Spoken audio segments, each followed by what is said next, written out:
But this isn't Putin. Putin still has an inner circle. We still bug his phone and read his faxes. Xi has no one. And you can't bug someone's brain. Aside from supplying weapons components and maybe even some weapons, there's really nothing that the Chinese can do to help. The front where it matters is just way too far away. And the Russians and the Chinese, it's always been a relationship of convenience. Not that it's insignificant. Yeah. But both of them have always felt that if they thought they could get a real deal with the United States, they would drop the other one in a heartbeat. I don't think that's changed.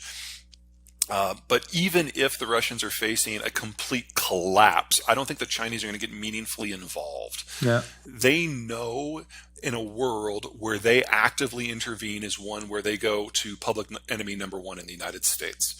And they know what that means. They know they have to... The Russian system does not require an open globalized system to survive. It doesn't require economic growth to survive. China does. Its population is much more restive, and it's much more dependent upon the outside world simply to feed itself. Russia is a massive food exporter. So the Russians can eat a lot of privation and continue. The Chinese cannot. They just die. So the Chinese are always going to look for a way to have their cake and eat it too. And that's exactly what they've been doing.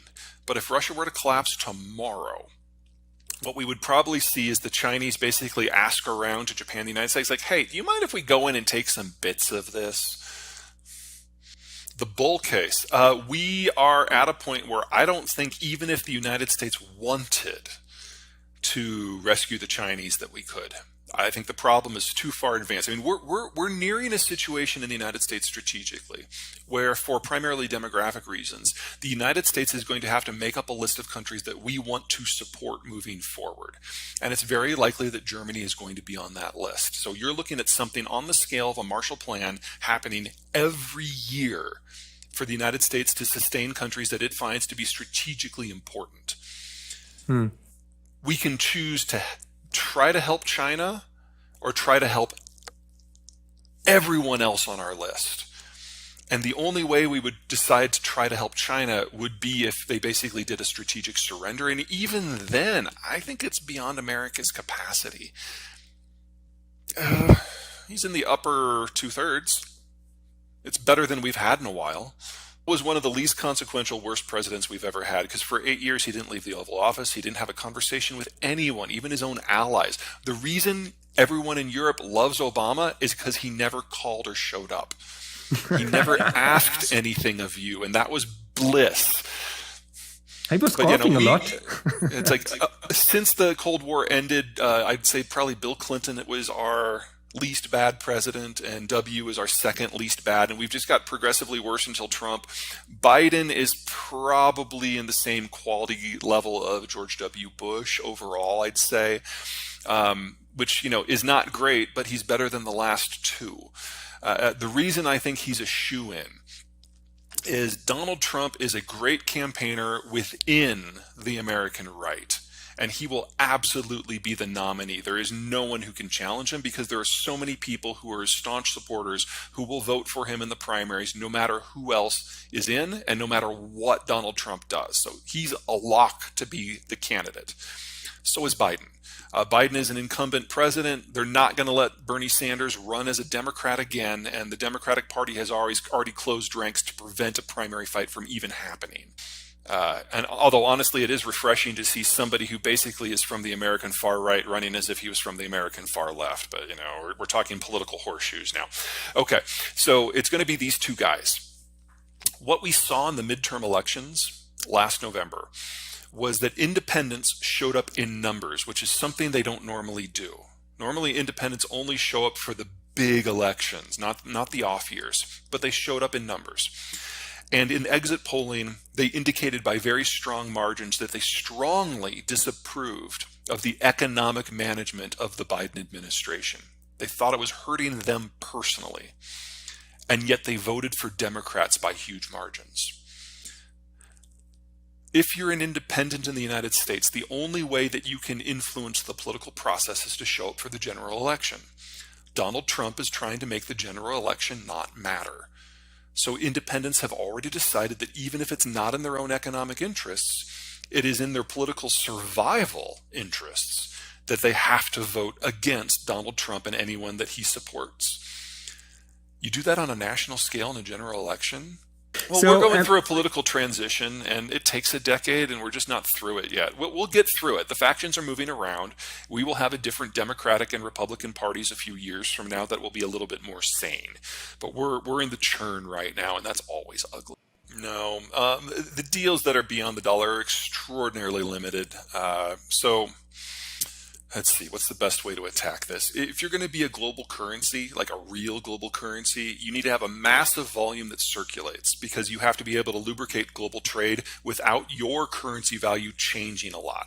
So you both need a lot of the currency, you need to be a large economy, and you can't be a major economic player in trading. Because if you were, you would care what the value of the currency is, and you would change it day to day to serve your own interests. Right now, that's only the United States.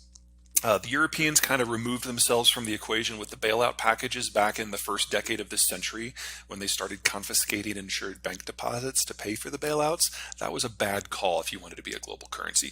Understand politically why it was done, but it had an economic cost. The Japanese aren't interested at all. They tried back in the 80s and it hurt them badly. They will never do it again.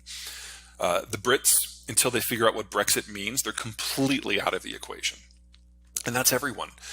Yes, the Chinese have a lot of currency, but it's all locked up within their own system, because their first and foremost concern when it comes to finance is control of the domestic market. And every time they crack open their financial world a little bit, like €1 trillion equivalent floods out in just a few months. So we're actually nowhere near the high level in Chinese history for the percentage of their goods that are resolved in non-dollar terms. So there's a lot of talk. Action has been less. And if you look at some of the specifics that have been announced, you've got the Argentines saying that they're all in. Never look to Argentina for financial trends unless it's about truancy. We've got Bangladesh saying that they will pay for a nuclear reactor in rubles. The Bangladeshis can't pay for it because they don't have the money. This is the most corrupt country in Asia. They were never going to get the reactors in the first place. So saying that it's going to be paid for in rubles, whatever. The Russians and the Indians had a near public argument about how their respective currencies were worthless, and neither of them wanted the other ones. So now all you've got left is Brazil saying, yeah, we'd love to have a multinational currency to support international trade, but this is a country that exports goods that are almost 95% purely dollar denominated, so they're just kind of raging against the reality. They have no ability to move it beyond. And then finally, if we did get another currency, who manages it? The Russians would like it to be the ruble so that they can manage it. Same with Argentina. But that wouldn't work for anybody except for Russia and Argentina. It can't be either. Gold, there is not enough volume of gold to support international trade unless we were to find about 100 times more than we currently have on a global basis. And Bitcoin has all the same problems as gold with none of the benefits, because at least gold at the end of the day does have an industrial use. Bitcoin does not. There are some places that look really good. One of the things to remember about globalization is it created this artificial security environment that encouraged a lot of countries that had not been able to be significant industrial powers before to suddenly join the game. Germany and Korea are probably the poster children for the success of globalization.